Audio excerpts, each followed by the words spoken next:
Shalom, selamat pagi jemaat Tuhan yang Tuhan Yesus kasihi. Dalam sapaan gembala ini terlebih dahulu saya perkenalkan diri saya Pendeta Lukman Sitorus, pelayanan di GKI Penginjil Kota Sukabumi, di bawah naungan Klasis Priangan. Saudaraku yang dikasihi Tuhan, kalau kita jujur bahwa kehidupan ini begitu banyak misteri yang kita tidak tahu. Ada banyak hal yang kita tidak bisa selami oleh pikiran kita. Ada peristiwa-peristiwa yang kita tidak ada jawabannya. Bahkan sekalipun kita bertanya kepada teman, kepada rekan, mereka tidak bisa menjawab. Kalaupun ada jawaban, itu tidak memuaskan hati kita. Mungkin kita bertanya pada Allah, tetapi Allah juga terdiam dan tidak memberikan jawaban yang kita harapkan. Saudara, apa maksud semua ini? Sebenarnya ini adalah sebuah pergumulan yang dihadapi oleh umat Tuhan melihat peristiwa COVID-19 ini. Saudara-saudara, pada hari ini dilaporkan bahwa kasus positif daripada COVID-19 itu telah mencapai 1.037.993 orang. Tapi puji Tuhan adalah yang sembuh itu mencapai 842.122 orang. Namun, yang meninggal dunia telah mencapai 29.331 orang. Apa maksud dari semua saudara-saudara? Dari semua ini kita bersyukur ketika melihat angka kesembuhan yang mencapai 842.122 orang. Pasti keluarga yang mengalami kesembuhan ini ada sukacita besar. Ada rasa senang. Dan mereka merasa doa dan harapan mereka yang mereka sampaikan didengar oleh Tuhan dan dikabulkan oleh Tuhan. Tetapi bagaimana dengan keluarga sanak saudara yang meninggal? Yang 29.331 orang. Yang mungkin saudara-saudara salah satu adalah kenalan, keluarga, saudara, rekan daripada kita semua. Mengapa begitu banyak orang disembuhkan, tapi mengapa dia membiarkan tidak disembuhkan? Pertanyaan ini pernah terungkap dari seorang aktivis yang melayani di gereja kami. Karena ada seorang penatua yang kena COVID dan akhirnya dipanggil Tuhan. Dia bertanya mengapa seorang penatua yang begitu baik menurut dia, yang bertanggung jawab pelayanan, kenapa Tuhan tidak sembuhkan? Kenapa Tuhan panggil? Dalam spontan saya menjawab begini, apakah orang yang baik, yang telah melayani Tuhan, tidak boleh dipanggil Tuhan? Dia terdiam, tetapi jawaban itu tidak memuaskan hatinya. Saudara-saudara, bagaimana kita menjelaskan hal ini? Saudaraku, di dalam Alkitab ada dua peristiwa yang saya sampaikan berkenaan dengan hal ini. Yang pertama adalah peristiwa di mana Sadrak, Mesak, dan Abednego dan banyak orang Israel diperbudak oleh Raja Nebukadnezar di Babel. Pada waktu itu Raja Nebukadnezar membuat satu patung yang besar yang harus disembah oleh seluruh rakyat yang dipimpinnya. Tetapi Sadrak, Mesak, dan Abednego tidak mau menyembah kepada patung itu. Raja begitu marah dan akhirnya mereka dihukum, dimasukkan ke perapian yang menyala-nyala. Karena marah yang berlipat, maka apinya pun berlipat. Sehingga sampai yang mengangkat dan melemparkan Sadrak, Mesak, Abednego itu terbakar dan meninggal. Tapi ajaib, Allah yang kita sembah, Allah yang sama yang kita sembah, mengutus malaikat menolong mereka, menyelamatkan mereka. Dari perapian itu mereka diselamatkan keluar dan tidak ada satu pun, bahkan sehelai rambut pun tidak terbakar. Begitu luar biasa. Bangsa Israel yang pada waktu itu diperbudak merasa seakan-akan Allah begitu dekat kepada mereka. Allah yang hidup menolong mereka. Dan Raja Nebukadnezar mengakui bahwa ada Allah yang hebat dan yang hidup, yang bisa melindungi umatnya, yaitu Sadrak, Mesakh, Abednego, dan bangsa Israel pada waktu itu. Ada sukacita. Tetapi saudara-saudara, di dalam perjanjian baru, setelah Yesus naik ke surga, tercurahkan Roh Kudus, gereja mula-mula terbangun. Ada seorang bernama Stefanus yang cinta Tuhan, yang dipenuhi dengan Roh Kudus. Dan karena pelayanannya, dia ditangkap dan dilempari batu.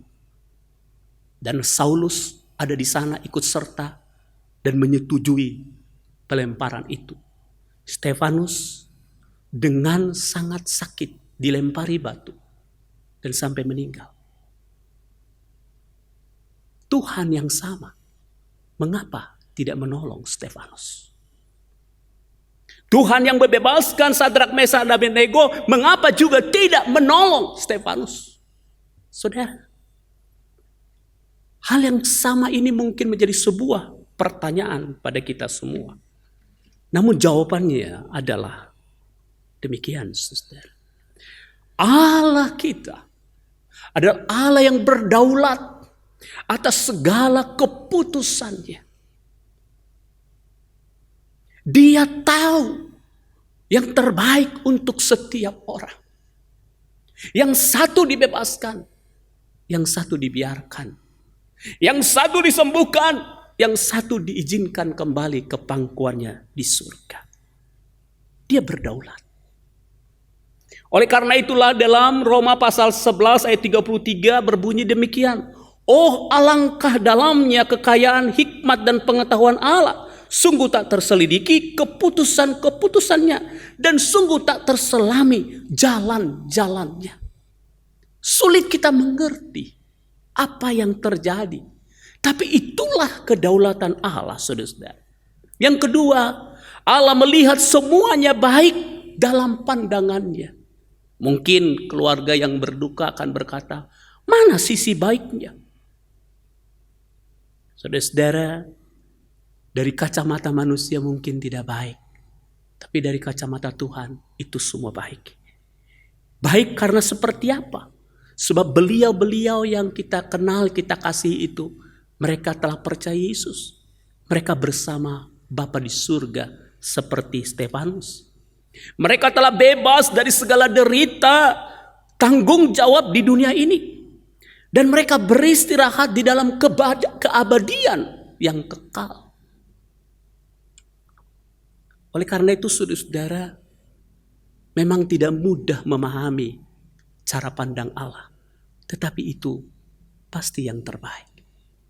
Dan yang kedua adalah bahwa saudara-saudaraku yang dikasihi Tuhan, kasih Allah kepada kita adalah kasih yang kekal adanya. Di dalam kitab Roma yang sama pasal 8 ada ayat yang dikatakan begini, ayat 35. Siapakah yang akan memisahkan kita dari kasih Kristus?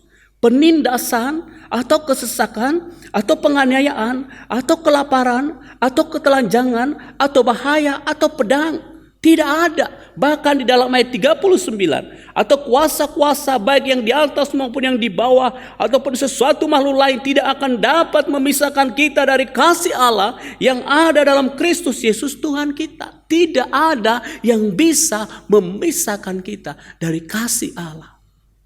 Yang disembuhkan Tuhan kasihi, yang Tuhan panggil juga Tuhan kasihi. Allah tidak berubah, tetap mengasihi kita. Bagi yang disembuhkan dan bagi kita semua jemaat yang diberikan kesehatan oleh Tuhan, apa makna yang kita dapatkan? Mari saudara-saudara, hidup ini adalah kesempatan. Hidup ini adalah kepercayaan. Pergunakanlah hidupmu dengan sebaik-baiknya. Mengasihi Allah, kasihilah dia dengan segenap hatimu, segenap akal budimu, segenap kekuatanmu. Kasih sesamamu manusia seperti dirimu sendiri. Mulai mengasihi dirimu, mengasihi keluargamu, mengasihi seorang-orang di sekitarmu. Hiduplah menjadi bermakna di dalam kehidupan ini. Jangan sia-siakan waktu yang dipercayakan Tuhan kepada kita. Oleh karena itulah Rasul Paulus berkata di dalam kitab Filipi 1 ayat 21, bagiku hidup adalah Kristus, mati adalah keuntungan. Kalau saya masih hidup, saya harus hidup memberikan arti bagi kehidupan. Saudaraku yang dikasihi Tuhan, Allah tidak pernah berhenti mengasihi kita. Apapun yang sedang terjadi dalam hidup kita. Semoga firman Tuhan renungan ini memberkati kita semua. Mari kita berdoa. Bapa di surga, lawatlah seluruh jemaat Tuhan. Kasihilah semua jemaat Tuhan dengan kasih yang abadi dari Tuhan. Kami bersyukur untuk saudara-saudara kami yang disembuhkan dari COVID. Kami tahu itu karya Tuhan. Tetapi kami juga yakin bahwa keluarga-keluarga yang kehilangan anggota keluarganya, Tuhan juga mengasihi.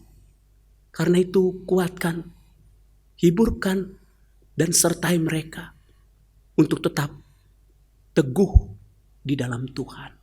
Berkati GKI keseluruhannya. Berkati jemaat-jemaat Tuhan dimanapun berada. Tuhan menjaga dan memeliharakan dengan kasih yang abadi dari Tuhan. Dalam nama Tuhan Yesus kami berdoa. Amin.